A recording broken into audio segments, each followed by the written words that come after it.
Okay, ladies and gentlemen, we're ready to begin this afternoon's special board meeting. Our order of business is the special school board meeting of April 23rd, 2019 is now called to order. The time is 2:01 p.m., and at this time, we request that all electronic devices be turned off or put in the silent mode.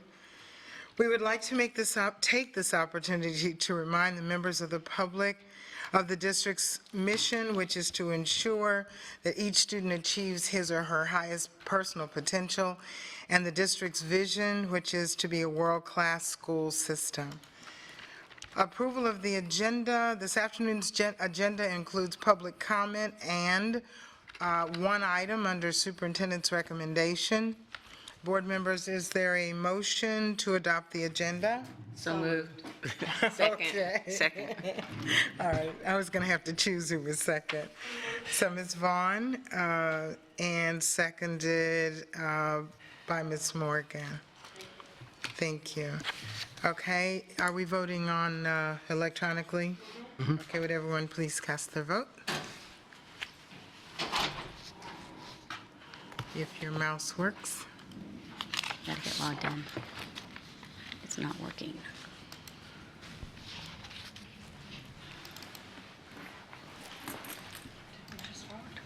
Well, are you logged in? Yeah, she's logged in.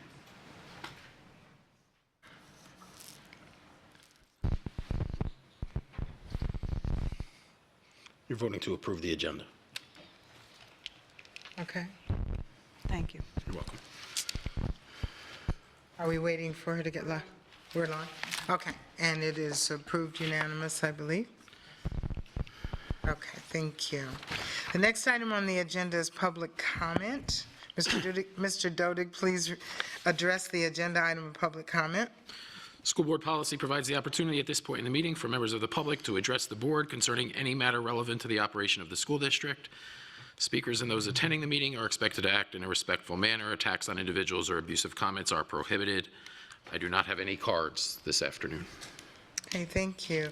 Before calling on there are no cards. Is there anyone on my left that would like to speak that doesn't have a card? Anyone? Would you like to speak? Okay. With no one, then we'll move on to the next item. Superintendent's recommendation. Approval of the final order thereby terminating Phyllis Miller. You have heard, and then you haven't heard. Okay. Superintendent. So board members, recommended action approval of the final order thereby terminating Phyllis Miller from employment with the School District of Lee County effective end of the day, April 23rd, 2019. Okay, is Ms. Miller, Phyllis Miller, or her representative here to speak on her behalf? There is no one? Okay.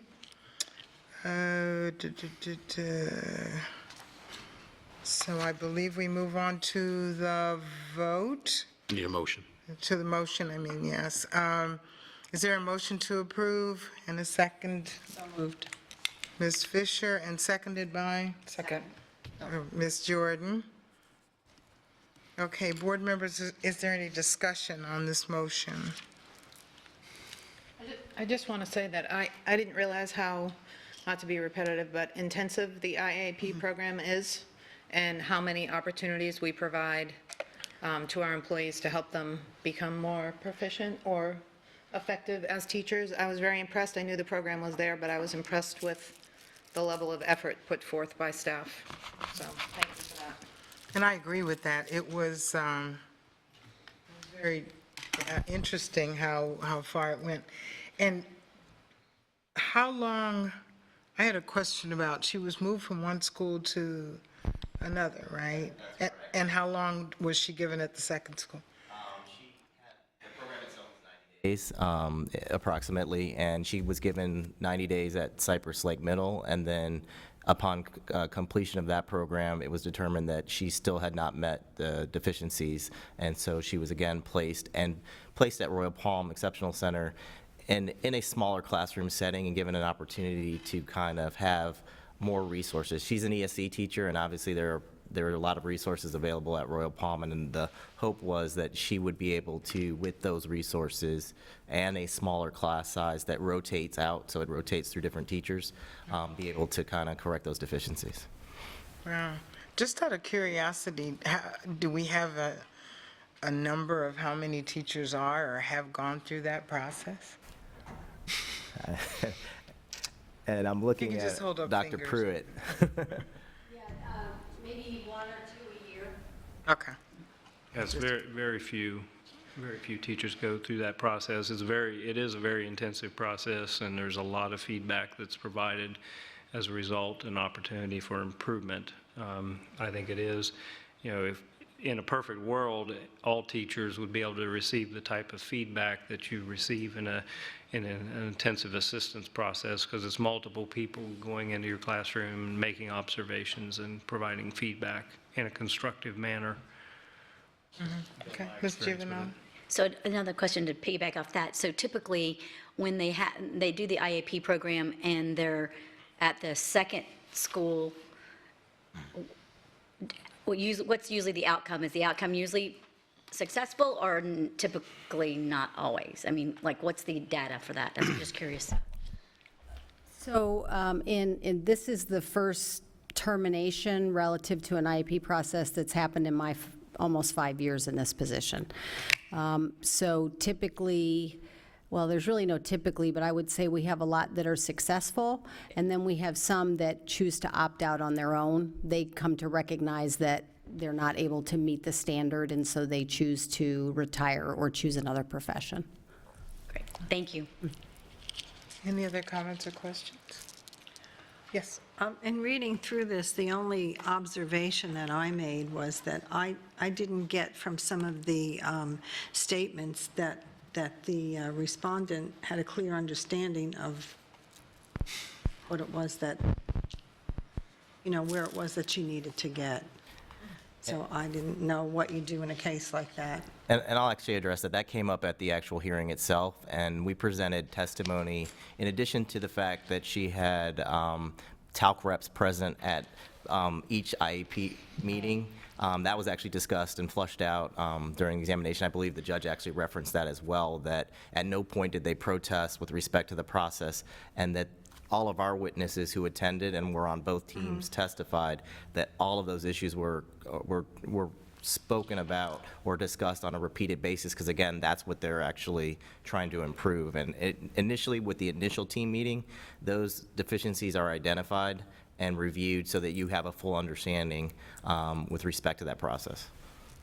Right, and that was what caught my eye, because it appeared that she was agreeable and thanked people for their support and everything, but did not seem to have a clear understanding, of where she needed to get. So I didn't know if there was any other steps taken in a case like that where further intervention I would might be just say to you that I was present and led the first team, and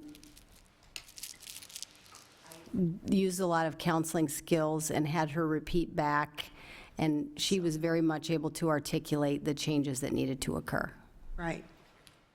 Okay. And just for the record, I will point out that during the hearing, we also pointed out the fact that she had needs improvement performance evaluations from 4 different principals at 3 different schools over an 8-year period. So it wasn't like a isolated incident at one school. You had 4 different administrators who felt that those issues, which were clearly identified in her evaluation, which we actually went over at the hearing with her testimony. She acknowledged that she received all of those evaluations, and she acknowledged that she was aware of those deficiencies in those respective areas. I want to say, too, that we require the schools to do quite an extensive amount that is not captured in what you reviewed prior to us even starting the process.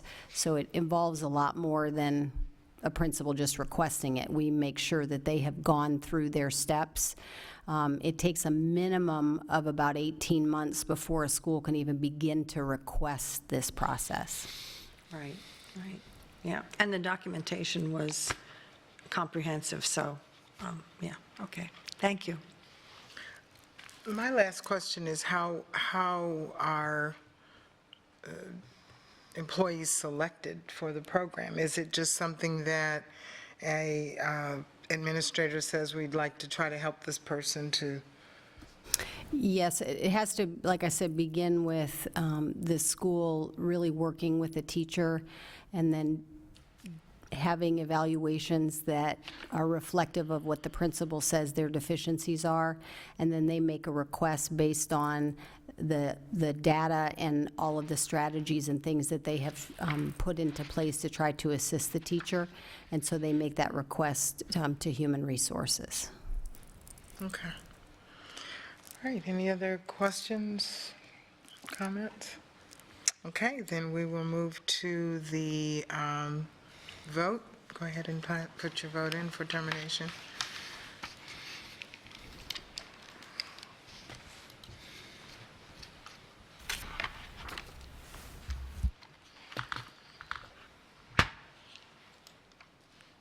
And we have a unanimous vote. The motion passes. Okay, thank you to both of you. Board members' comments or reports? Ms. Fisher? I have nothing right now, thank you. Okay, Ms. Giovanelli? I have none. Ms. Patrica? Thank you. Jordan? No, thank you. Ms. Vaughn? I do not. Ms. Morgan? I have none. Okay, and I have none. Mr. Dodig? Thank you. And Dr. Atkins? No further comment. Okay. Next scheduled meeting of the board, there's a school board briefing meeting immediately following this special meeting, as well as the board action meeting at 6 o'clock this evening. Seeing no other business to come before the board at this time, the meeting is adjourned.